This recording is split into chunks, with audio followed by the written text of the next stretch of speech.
Jeremy Kane here with eXp Realty.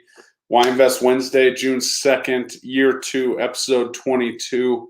Awesome to kind of get into some of the nitty gritty here about real estate. Market's still moving. I did hear a couple worries of a slowdown or something between this Mother's Day, Memorial Day that we've talked about a lot. Actually, we'll see how it goes here. I have 2 listings coming on this weekend, Loveland, Longmont, if anyone's looking up there. But yeah, we'll talk about disclosures today, and then talk a little bit about the Avalanche and Nuggets. Had a big game last night, so we'll run through that and just kind of get you guys up to speed on disclosures. Fun stuff, but super important. So as always, check out my YouTube channel, Facebook, Instagram, Twitter, at JKCO Realtor is my handle. And always subscribe and comment. I know if you're on Facebook, you have to click a button or something so it shows up. So I'm not ignoring you if I'm not responding to your comments. You just have to click that thing and go from there. So yeah, guys, great topic today. We talk about disclosures. In Colorado, it is the law that you disclose any latent defects. And a latent defect is something that is not easily identified via general or intensive inspection. So obviously, to be safe, that's kind of legal language there. To be safe, we want to disclose anything that we know is wrong with property. Trust me, I know sometimes you're like, well, then no one will buy it, but that's not true. The truth is that if you do not disclose something and you know about it, then you're putting yourself at risk of being sued. I am by law required to disclose anything that I know of, latent defects in the property, and you can disclose it in writing, or we have a form, the seller's property disclosure, that I send to my clients, and you don't have to fill it out, but obviously that's kind of your get out of jail free card. So anything, that is required to be disclosed. So let's talk here. Let's say any flooding, any fire, any electrical issue, sewer issue, radon, environmental, mold, anything like that. There's all kinds of things that would fall into that category, and we definitely want to make sure we disclose them, not just the big ones, the little ones too. Be careful with mildew, mold stuff. That's important too. If you have if you've got a mildew issue and you've cleaned it up, disclose that. Mildew is actually mold. So just anything like that. And I talk to people all the time, and the example I always use, sorry for those of you that have heard it, is if you sell your house and John Byers down there the first time it rains, and the window wells are filling up with water, and he's out there bailing out, and the neighbor comes over and says, oh yeah, I used to help seller, X, do this every time it rained, and it's crazy.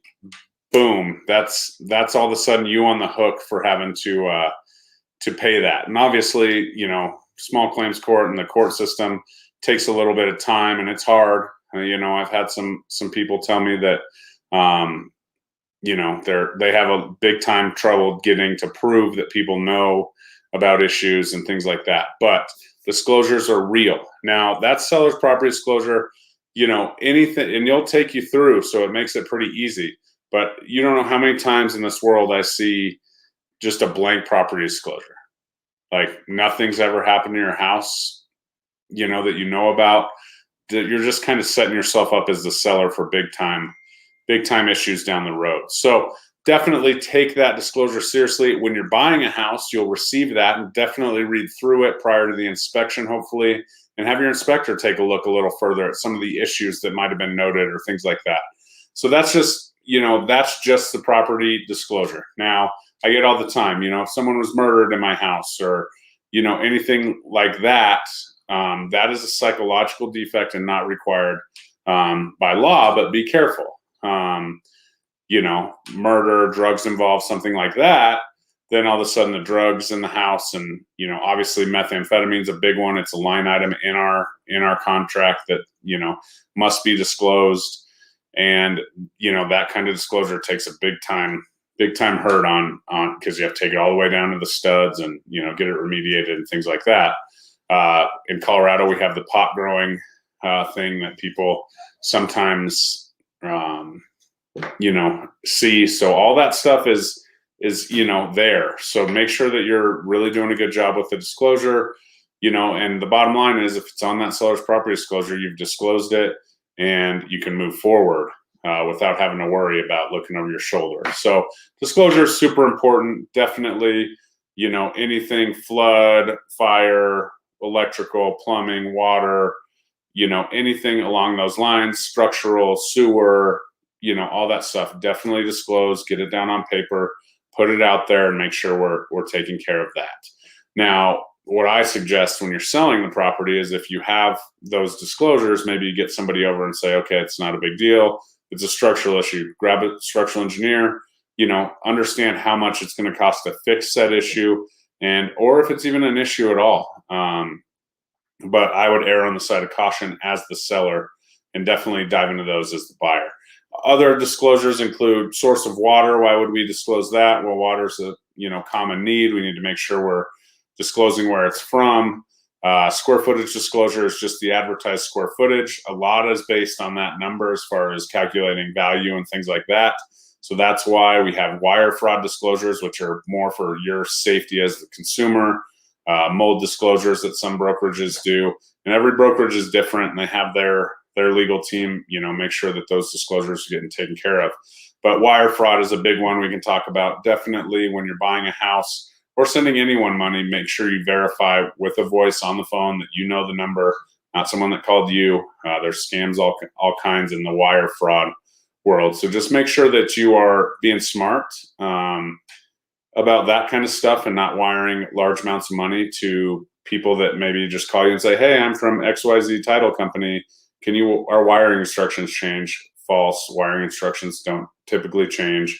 And if they did, there would be a huge advisory. So make sure you're just protecting yourself. It's all about disclosure on both ends, understanding what you're buying, understand what you're selling, and just disclosing the things. Like, we can all be good humans and just be upfront and say, this is what's going on. And we'll all be for the better for that, for sure.